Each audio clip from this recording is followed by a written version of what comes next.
that April, National Poetry Month. We're already 3 weeks into April, and I don't think that we've read a single poem.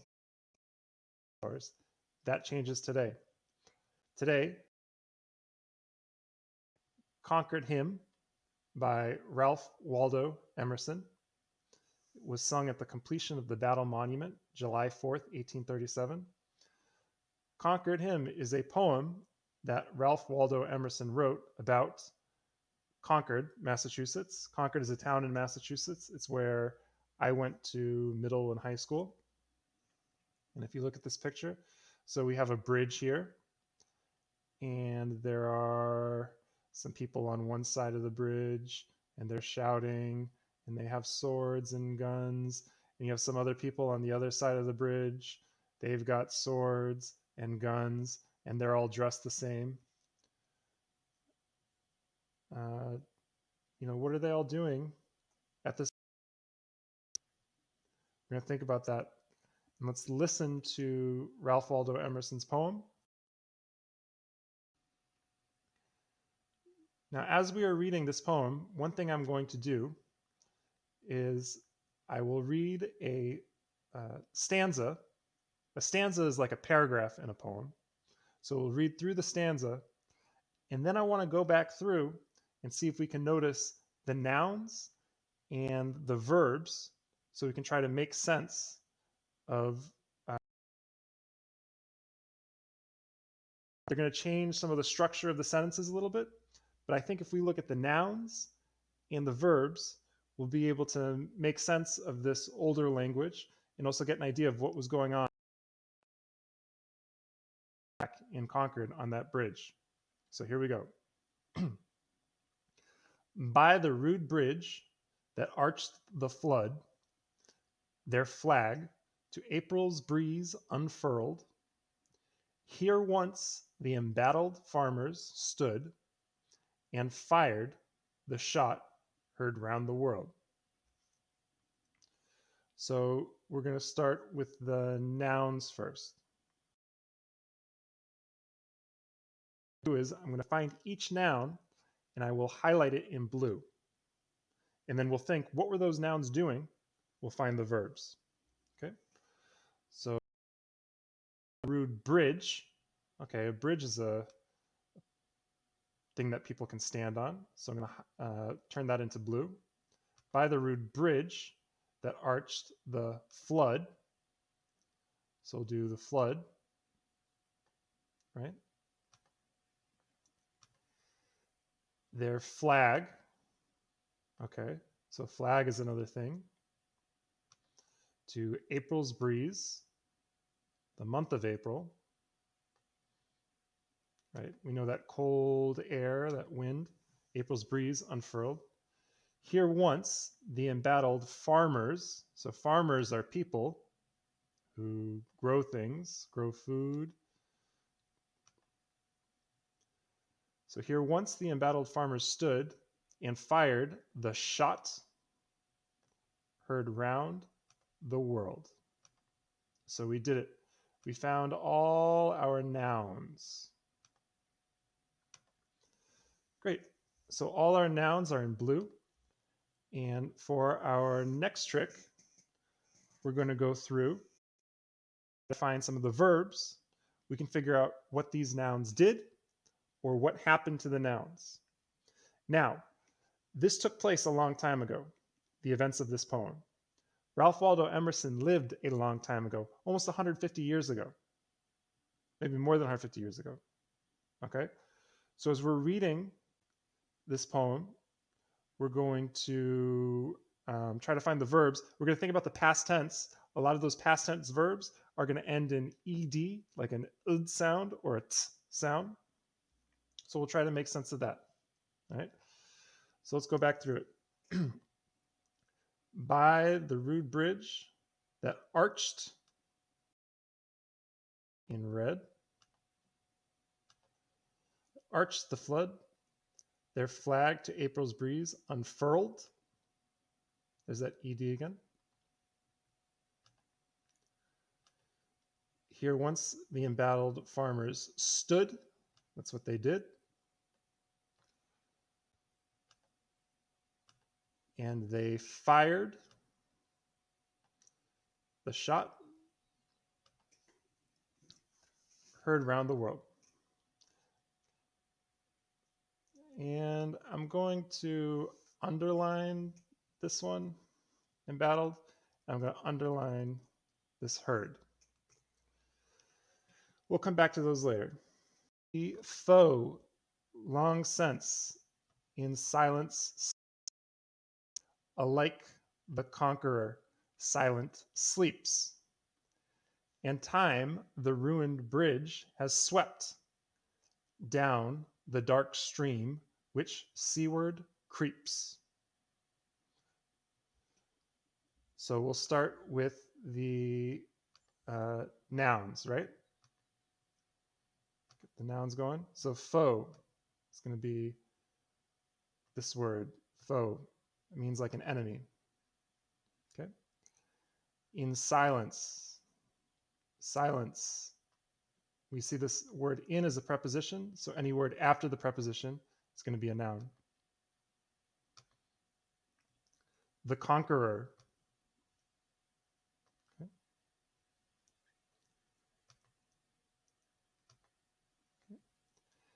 Time has a capital T here. That means that we're using like a name. We're treating it as though it were a proper noun. So time is definitely a noun. I'm going to highlight that in blue. The bridge. Okay, we knew that was a noun from the last stanza. And down the dark stream. Okay, stream being another word for the river. So the foe, long since, in silence slept, alike the conqueror, silent sleeps. And time, the ruined bridge, has swept down the dark stream which seaward creeps. Okay, let's find those verbs. Remember, with the verbs, we're looking for and probably in an ed or a t sound, right? So for example, we're trying to figure out what the nouns were doing or what happened to them. Foe, long since, in silence, slept. That looks like a verb, slept. Okay. So who slept? The foe slept. Alike, the conqueror, silent, sleeps. So who sleeps? The conqueror sleeps. And the conqueror is someone who conquers, just like someone who communicates is a communicator. We talked about that last Thursday, Throwback Thursday. In time, the ruined bridge has swept. So slept and swept, swept like a broom. Down the dark stream which seaward creeps. Now, you'll notice that in this second stanza, the verbs are always at the end of the line, right? Every other line has a verb at the end, and it rhymes with the next one. So like slept, sleeps, has swept, creeps. Okay, let's read that second stanza. The foe, silent slept, alike the conqueror, silent sleeps. And time, the ruined bridge, has swept down the dark stream which seaward creeps. So the river, the sea down to the ocean. We're two stanzas through the poem. Let's keep it going. Let's see if we can notice any more patterns, find some more nouns. On this green bank, by this soft stream, we set today a votive stone, that memory may their deed redeem, when like our sires, our sons are gone. A bank means the side of the river. And what's making the bank green? The grass. So it's got that green grass on the bank of the river. By this soft stream. Okay, that's a noun. We set today a votive stone. Okay, so we're going to highlight that. The stone is a thing. And we're going to highlight this pronoun we, because it's, we represents people. So we'll make that blue as well.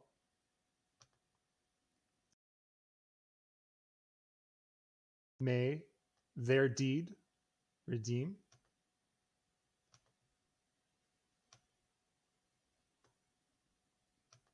What they've done. So the things you think about and the things you've done. When, like our sires, our sons are gone. So the sires are the people who came before us. The sons are the people, in this case, S-O-N-S, not talking about the sun in the sky, but the sons, the children, right? So the sons are gone. Time moves on. Now the verbs. On this green bank, by this soft stream, no verbs. We set today a votive stone. What did we do? We placed down a rock. Oops, made a mistake. We set today a votive stone. That memory may, okay, what may it do? May redeem, so it may make it better, may make up for, may redeem their deed. When, like our sires, our sons are gone. There's the verb. So in the previous stanza, we had verbs at the end of every line. We had that rhyming pattern going. Every other line rhymed. It went verb, verb, verb that rhymed, other verb that rhymed. We have two verbs here at the end, and then we have two nouns here at the start. Let's go to the next stanza. What stanza is this at this point? I think we're at number 4, right? 1, 2, 3, 4. Spirit that made those heroes dare to die and leave their children free, bid time and nature gently spare the shaft we raise to them and thee. Okay. Start with the nouns. Spirit that made those heroes. Oops. So heroes are people, right? Think now we're talking a lot about heroes, people who help make the world a better place, to die and leave their children. Okay.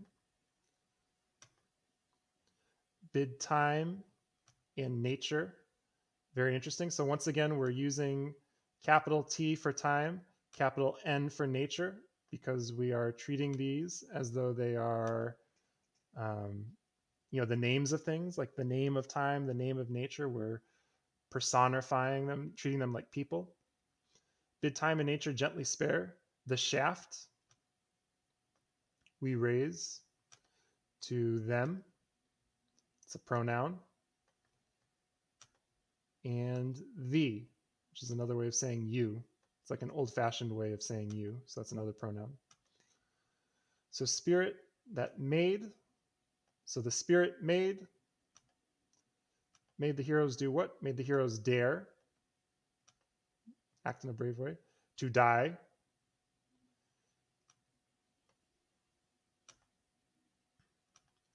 and leave their children free.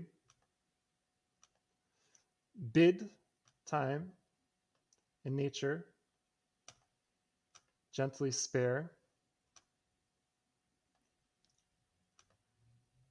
the shaft we raise to them and thee. And I left out a pronoun there, and the pronoun I left out was we, because who raises the shaft? We raise the shaft, and shaft in this case is like a long stick, or like a long line, or maybe a long stone, as you would find if you went to Concord, Massachusetts.